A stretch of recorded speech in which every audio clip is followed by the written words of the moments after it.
Saya bisa mencium era Jokowi akan segera berakhir. Mungkin butuh proses, tapi cengkeraman Jokowi pelan-pelan mulai dilepaskan.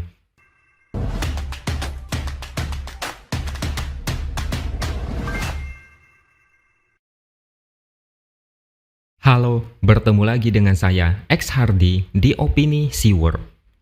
Kemarin tiba-tiba saja muncul satu berita yang mengagetkan banyak orang. Kasus Tom Lembong membuat banyak orang prihatin. Di sisi lain, Hasto Kristianto dari PDIP juga dijerat masalah yang lebih terkesan seperti balas dendam politik. Sebelumnya, Tom Lembong divonis 4,5 tahun penjara dan denda 750 juta oleh hakim dalam kasus korupsi impor gula. Ini dianggap banyak orang sebagai kasus yang terlalu dipaksakan.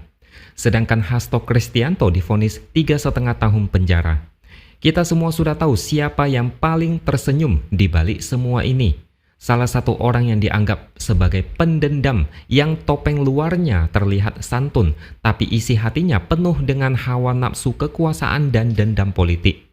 Tapi kemarin, Prabowo membuat kejutan besar dengan memberikan abolisi kepada Tom Lembong dan amnesti untuk Hasto.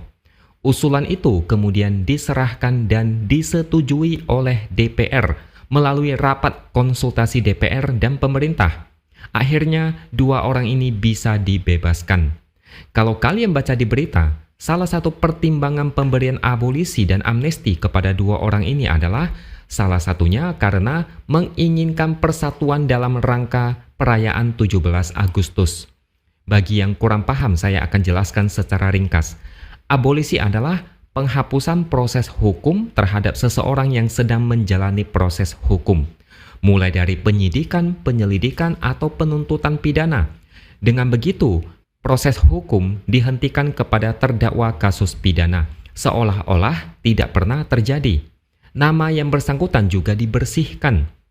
Sedangkan amnesti adalah pengampunan yang diberikan oleh Presiden kepada sekelompok orang atas tindak pidana tertentu, terutama yang bersifat politik.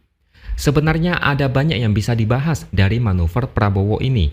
Salah satunya adalah permainan menjadi pahlawan kesiangan.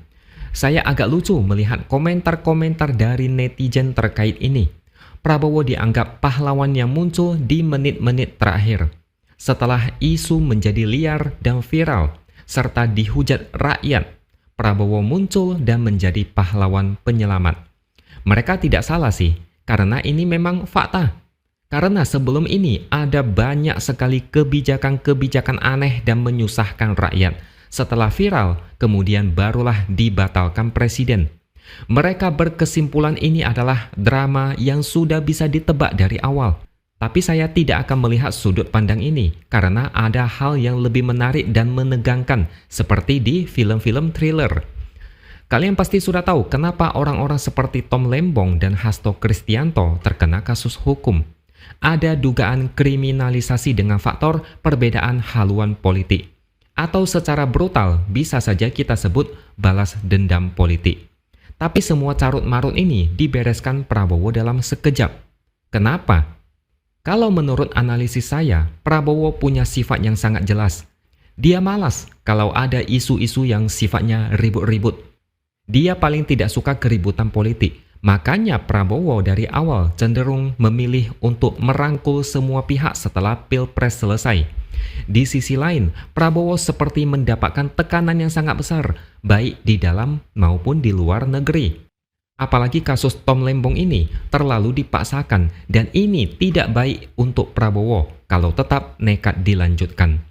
Prabowo sudah cukup pusing dihujat oleh rakyat. Dia tidak mau lagi menambah musuh politik karena kasus yang menimpa Tom Lembong dan Hasto. Bagi Prabowo, lebih baik mencari partner ketimbang mencari musuh. Kalau dipikir-pikir, Prabowo sampai nekat melakukan ini, untuk apa? Kalau bukan karena ada kerugian besar jika membiarkan ini terjadi. Apalagi ini bisa menjadi contoh ke depan dan bisa saja banyak pihak mendesak Prabowo untuk memberikan gerasi, amnesti, dan abolisi untuk kasus-kasus lainnya. Kenapa Prabowo harus turun tangan membebaskan dua orang ini kalau bukan karena ada tekanan yang luar biasa? Kasus Tom Lembong ini sudah disorot dunia internasional. Kalau terus dipaksakan, Prabowo yang rugi. Indonesia bisa dituduh tidak beres dalam penegakan hukumnya yang terkesan amburadul. Iklim investasi bisa kena getahnya. Prabowo tidak suka kalau sampai ini terjadi. Atau bisa jadi, Anies Baswedan bersuara tentang Tom Lembong dan juga Hasto adalah sekjen PDIP. Dua pihak ini mengalami nasib yang sama dan bisa dipersatukan lewat persamaan nasib diperlakukan tidak adil. Ditakutkan mereka bergabung menjadi kekuatan politik yang tidak terbendung. Prabowo yang masih ingin nyapres pastinya tidak mau ini terjadi. Kekuatan narasi dijolimi sangat ampuh dan bisa saja menjatuhkan Prabowo. Tapi manuver ini tentunya membuat salah satu pihak kebakaran jenggot. Siapa lagi kalau bukan Jokowi? Ini seperti pertanda Prabowo mulai berani mengusik pengaruh Jokowi di pemerintahannya. Prabowo sendiri juga banyak kekurangan, terutama setelah dia bangga mengaku menjadi bagian dari Jokowi. Rakyat masih banyak yang tidak bisa memaafkan Prabowo.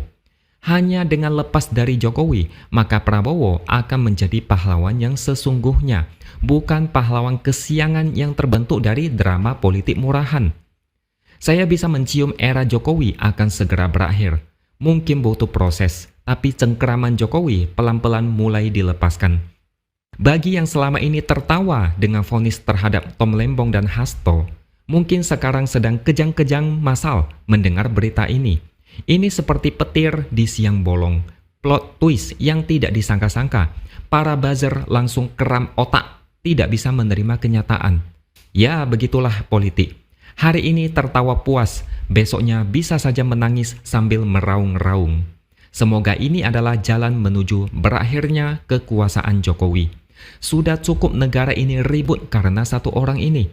Terlalu banyak penjilat yang mendewakan sehingga makin lama makin besar kepala, makin dipuji, makin terbang, makin sombong, dan makin ngelunjak melakukan sesuatu seenak maunya. Tahun 2029 nanti harus menjadi tahun terakhir bagi kekuasaan Jokowi sekeluarga, supaya negara ini tentram tanpa gangguan politik. Negara ini susah fokus dan takkan pesat kalau ada satu keluarga yang haus kekuasaan, yang suka cawe-cawe, seolah negara ini milik sendiri. Jangan ada lagi perbedaan politik atau beda geng politik, lalu diganggu macam-macam. Politisasi hukum terlalu kentara di era Jokowi. Hukum dijadikan alat untuk menyandera. Ini harus dihentikan dan tidak boleh lagi terjadi. Tahun 2029, negara harus bebas dari kelompok-kelompok seperti ini. Terlepas dari apapun tujuan sebenarnya Prabowo ingin membebaskan Tom Lembong dan Hasto, ini adalah bentuk perlawanan dari Prabowo. Melawan siapa? Saya kurang tahu pasti. Tapi ada sesuatu yang sedang dihadapi Prabowo dan dia sudah tidak tahan. Tekanannya terlalu kuat sehingga dia nekat mengambil jalan abolisi dan amnesti. Oke, sampai di sini dulu opini dari saya. Subscribe channel ini supaya makin berkembang dan jangan lupa tuliskan komentar Anda. Terima kasih sudah menonton dan sampai jumpa lagi di lain kesempatan.